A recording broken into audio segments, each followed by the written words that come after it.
ওনার তো দেশে ফেরার তো কোনো অসুবিধা নাই। উনি যেই কোনো সময় ইচ্ছা, উনি বাংলাদেশের নাগরিক, যে কোনো সময় ইচ্ছা উনি দেশে ফিরতে পারবেন।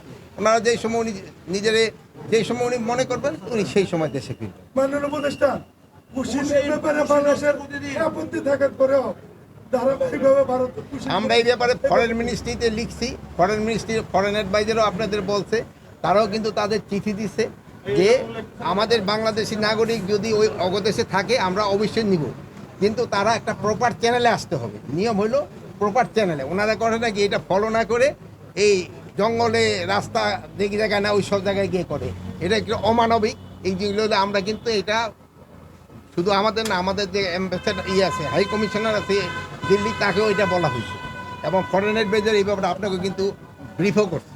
এয়ারপোর্ট, তারপরে ল্যান্ড পোর্ট, এইগুলি ক্ষেত্রেও কিন্তু একটু সচেতনতা বৃদ্ধি করার জন্য বলা হয়েছে। এই জন্য আগে কিন্তু নিজেকে আপনাকে সচেতন হইতে হবে না। আপনারা তাগো সম্বন্ধে জিজ্ঞেস করতেছেন, কিন্তু আপনারা কেউই নিজেরা মাস্ক করেন নেই। অন্যেরা বলতেছেন, আপনারা নিজেরা করবেন, অন্যেরও বলবেন। সবাই যেন মাস্ক ব্যবহার করে। এই এখনও কিন্তু আমাদের এটা ওইরকম অত কোনো বড় সমস্যা হচ্ছে না, তারপরেও আমাদের এটা যদি সবাই ব্যবহার করতে, এটা সচেতনামূলক ব্যবস্থা। সবাই এই কোভিডের জন্য একটু সচেতন হইতে হবে। সবাই এই যে একসাথে যে সময় একটু মাস্ক ব্যবহার করবে।